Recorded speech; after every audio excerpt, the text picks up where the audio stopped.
What's up, y'all? Attached to the video, it's some pictures of from my notes about Elijah having victory, but shortly after dealing with depression, doubt, and wanting to get away from doing the work that he was called to do. The correlation with this video is because the last few weeks, I was feeling good. I was feeling great. I was feeling inspired. I was feeling encouraged. I had felt as if I had some breakthroughs within myself associated with my process of healing. And when I say process of healing, I mean I had to go back and unpack things from the time I was a kid, young adult, to recent times. So I started therapy 2 years ago, and I went for over a year.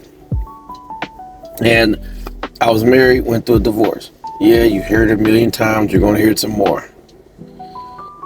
Well, I came out on the other side of that journey, and I've sensed it in the last few months, maybe the last 2 months, as I felt like life has given me a second chance, that God has given me another chance to get it right and do better.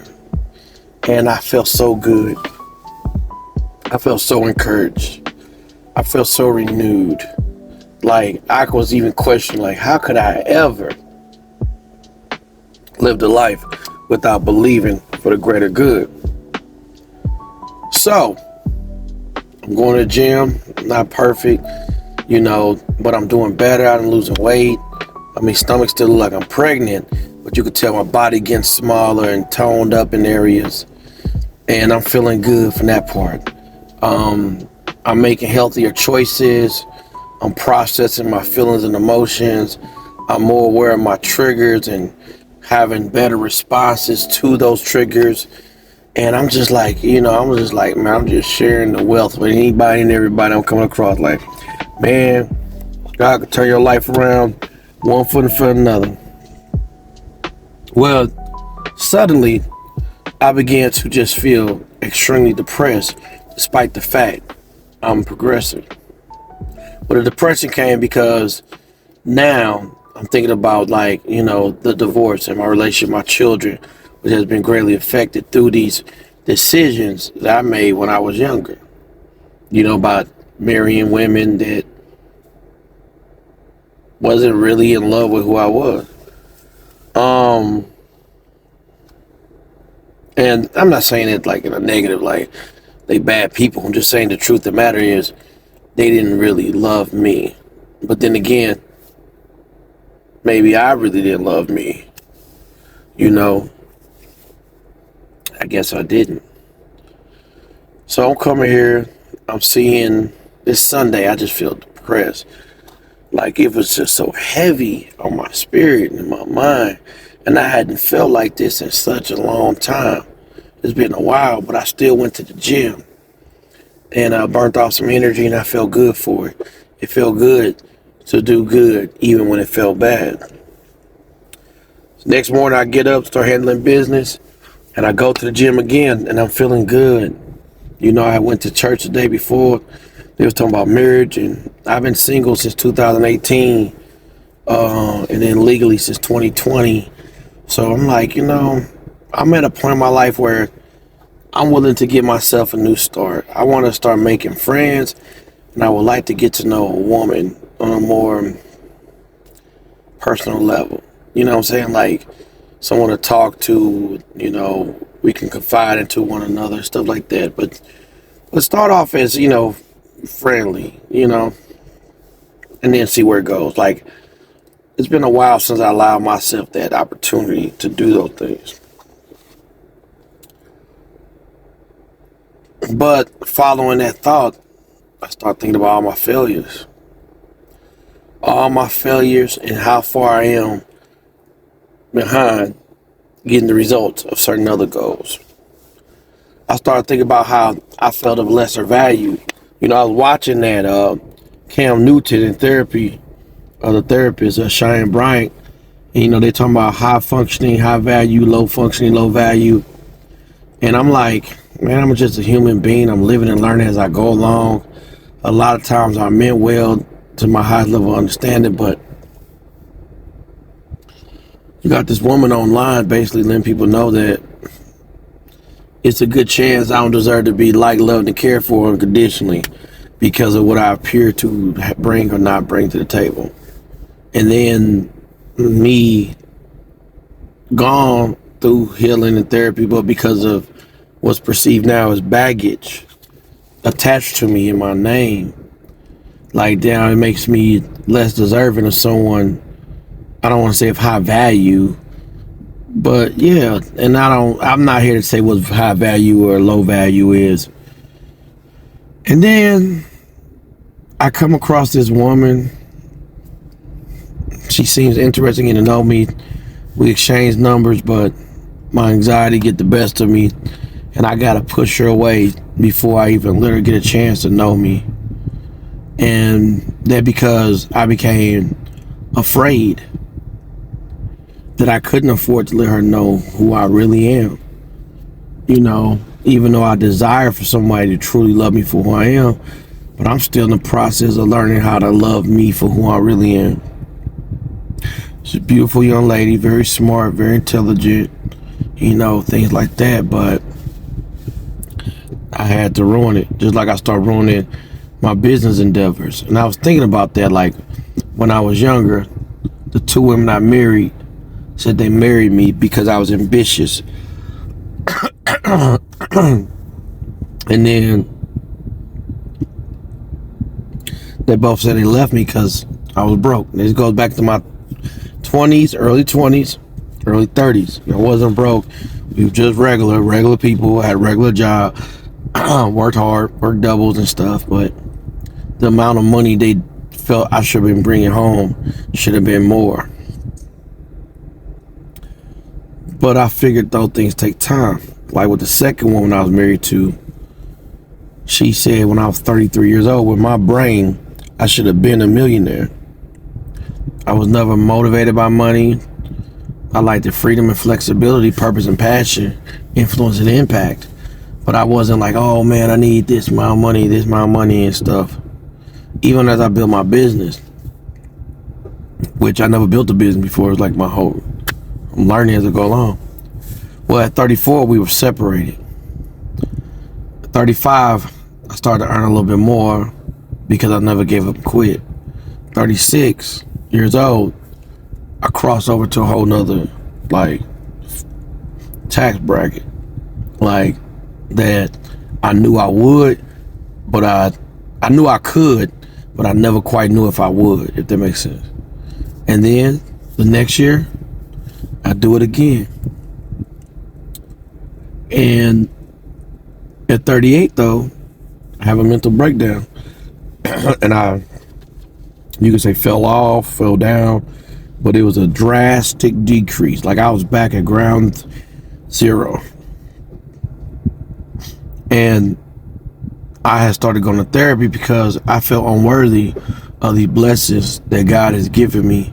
And plus my mind, heart, and spirit wasn't in a good space because I had a lot of anger, a lot of resentment, which we know anger is a secondary emotion. So it was hurt. It was a lot of hurt. And I'm not saying I'm not at fault for things that happened or didn't happen in no marriages or whatnot, but I'm just telling you that as a human being, I was hurt.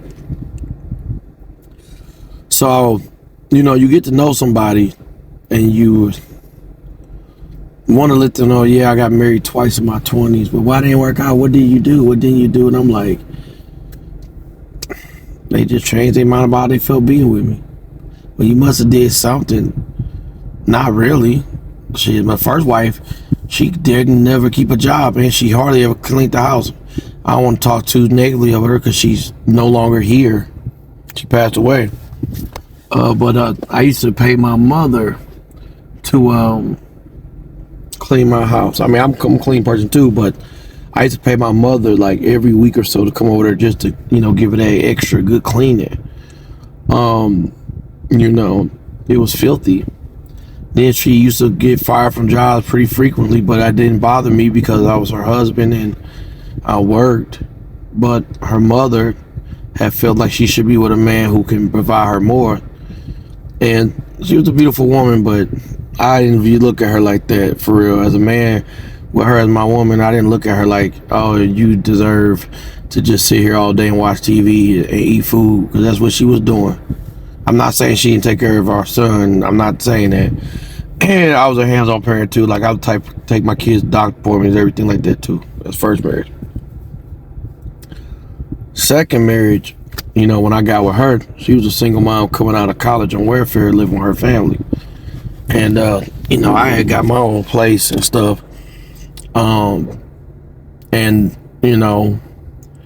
I gave her a key to it, so whenever she visit, she's welcome, because I wasn't talking to nobody else. Even though we had some questionable moments, where she had some questionable things, I still loved her. I was deeply in love with her. And then I remember when she got her first post-college job, like with a nice company, she said I encouraged her and helped her get that job because she was ready to go back to this little small town where her college was, because she couldn't find work in a bigger city. But I had left my hometown to move to this city to be with her, and I'm like, I ain't interested in moving to that small town. So I was like, just pray and wait on God. And it came to pass. And she wasn't a permanent employee at first, but then after a year or so, she became permanent.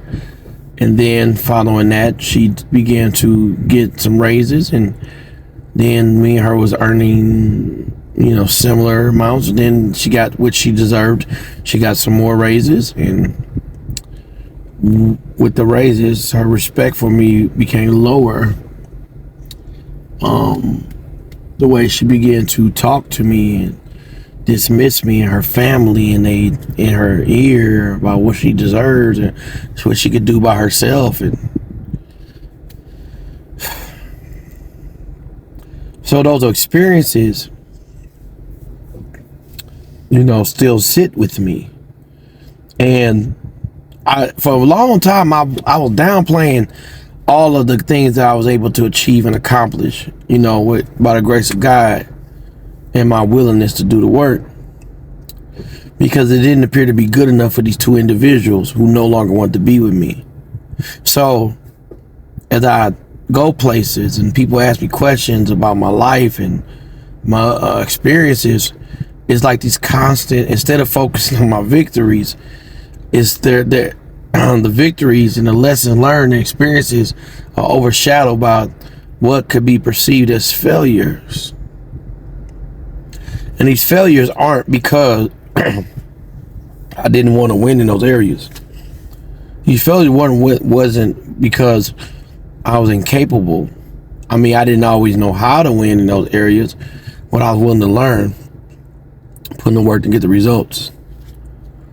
I'm not known for being a quitter or giving up. I'm pretty resilient, but I'm human. And now I'm 40, and I'm depressed. I'm discouraged. My energy levels aren't what they used to be, but I'm not defeated. But I am struggling to believe, because I don't want to face certain types of heartbreak and disappointment again, not just in the department of love, but also when it comes to like believing I can achieve a dream and a goal. Simultaneously, I'm looking back at it and I'm seeing it like, okay, Jason, you done made it up this hill. You done conquered childhood trauma. Now you're going up this other hill to deal with the choices you made and your responses to unfortunate circumstances. And it hurts again. You didn't want to feel this pain last time. You felt it. It was so hurtful. It was so painful. It almost felt unbearable. But you survived it. And then you had a little breathing room. You had time to celebrate. You had time to make the positive post and God is good celebration, but it's time to go back to work on this other part. It's time for you not only to forgive, but be forgiven. It's time for you to give yourself a new start. And yet, Jason, the same way you had to put in work to get there, to get over that childhood abuse, abandonment, neglect, we're going to have to do that work on this level of forgiving your adulthood decisions. Yes. And it's going to hurt. You're going to be sad. You're going to feel depressed. You're going to feel disappointed. You like, I don't want to feel that pain no more. I don't want to feel that humiliation no more. And now, Jason, you know you don't have to do the things you did at first as a coping mechanism. You're going to try to, but what's going to happen when you go back there, you're going to realize that ain't who you are no more, because you know you're going to come out on the other side of it. But you just got to be willing to feel the pain in order to get this victory. Because God is preparing you. God is preparing you for his glory, first and foremost. It's all for his glory. So if I seem a little off for the next few weeks, maybe a few months, hell, even the next year, man, just offer some words of encouragement, some prayer. Some days I may seem better than others, just like everybody, and I try to do this for others as well. But I'm not endorsing no candidate, but in the words of what they say in Kamala Harris and Hill, we're not going back. But going forward, ain't gonna be easy.